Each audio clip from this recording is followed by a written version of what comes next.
Alright, in this video we're going to simplify a polynomial. We're going to factor it out. I said simplify. We're going to factor out a polynomial. So let's go ahead and write the polynomial down that we're going to be dealing with. So we are going to try to factor 5 times t squared plus 31t plus 6. So the first thing that we're going to do is we're going to take the coefficient of our leading term and we're going to multiply it to our constant. So in other words, I'm going to multiply 5 times 6. That's my first step. And 5 times 6, I'm going to write it right here, 5 times 6 gives me 30. So that gives me 30. Once I've done that, I'm going to bring down this 31t. And I'm going to bring down this t squared.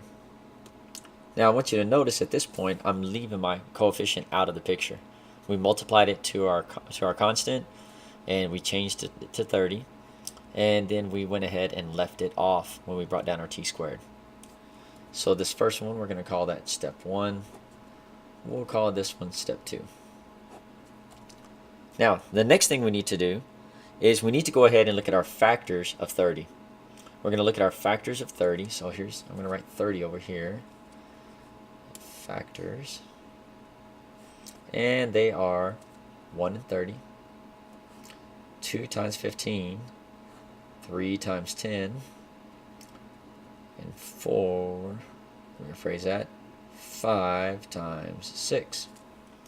So these are all my factors of 30. But the main thing is I want to find factors of 30 that add to 31. And if you're wondering, well, why do you want to find factors of 30 that add to 31? Well, that's because my middle term right here is 31. So I need to find numbers that add to 31. It can't be 5 and 6 because that's 11. Can't be 3 plus 10, that's 13. 2 plus 15 is 17. 1 plus 30 gives me 31. So I know that I'm going to use these numbers 1 and 30. So now let's go ahead and rewrite this. So now this has changed to a factored form, and we're going to say it is t plus 1, and I'm getting that 1 from right here, so I'm going to cross it out because I moved it over here. And then I have t plus 30, and I'm going to cross that out because I moved it over here. So now I'm ready to go ahead and go to step 3. So I'm going to write that to the side. Step 3.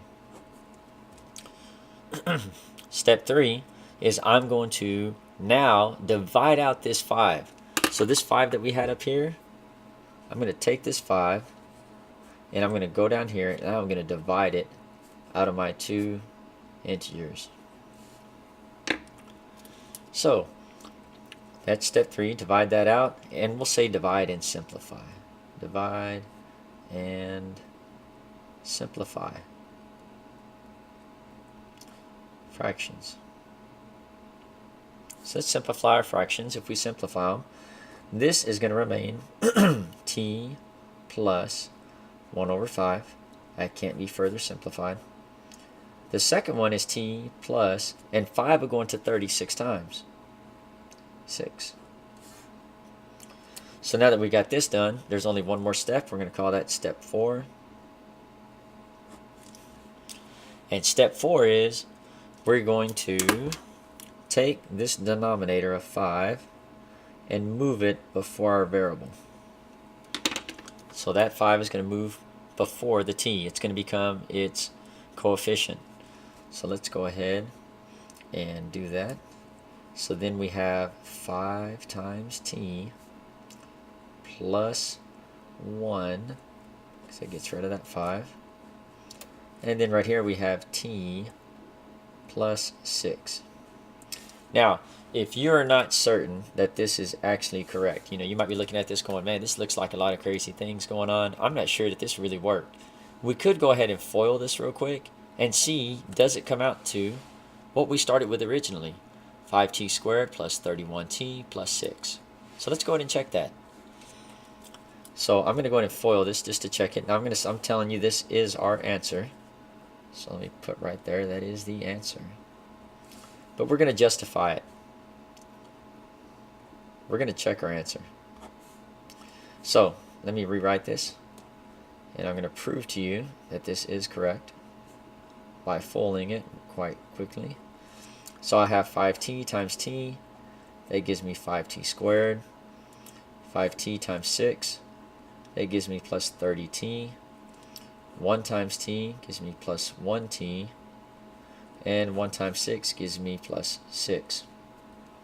Now, if I combine these like terms right here, the 30t and the 1t, and I rewrite this, bring down my 5t, bring down my 6, I would end up with 5t squared plus 31t plus 6. And that's what we started out with.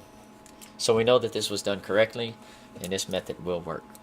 So hopefully this helps you with factoring these out when you have a coefficient that's greater than 1. And be sure to look at the other videos if you have any other questions or if you just want to see some more examples.